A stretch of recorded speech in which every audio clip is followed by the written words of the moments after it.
રહ્યા છો NN news હું છું એન્કર અર્પિતા પટેલ. હવે જોઈએ અગત્યના સમાચાર. વડોદરા શહેરમાં આવેલા રાવપુરા વિસ્તારમાં આવેલ બેંક ઓફ ઇન્ડિયાની પાસે સવારે 6:45 કલાકે વ્હાઇટ કલર હ્યુન્ડાઈ ક્રેટા કારે એક રિક્ષાને ઠોકી નાસી છૂટ્યો હતો, જેમાં રિક્ષા ચાલક અને પેસેન્જરને મોટી ઈજા થઈ, જેમના બધા લોકોને ડભોઈવાળા હોસ્પિટલ પાણીગેટમાં લઈ જવામાં આવ્યા. NN news Vadodara.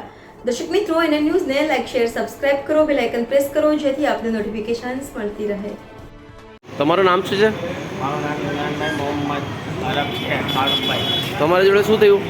મારા જોડે થયું, અમે રિક્ષા લઈને આવતા હતા સ્ટેશન બાજુથી મચ્છીપીટ બાજુ, સામેથી એને ફોર વ્હીલર લઈને આવીને ઠોકાઈ ગયા. આ બધું થયું છે. ધન આવી ગયો ઠોકીને. બહુ વાગ્યું છે.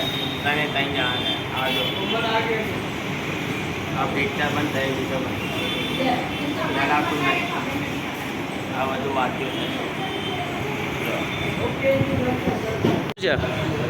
મોહમ્મદ સાદિક મુસ્તફલી પઠાણ. તો આ શું કેવી રીતે થયું હમણાં?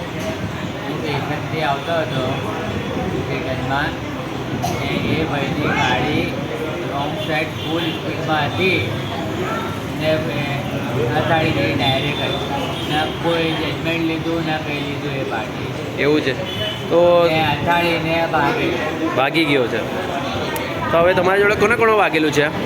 અમારા બધાને 3 જણા આજે હતા ને, બધાને ડ્રાઇવિંગ તમે કરતા હતા રિક્ષાની? હા ડ્રાઈવર પાછળ કેટલા માણસ હતા? તો 2 માણસને વાગેલું છે કંઈ?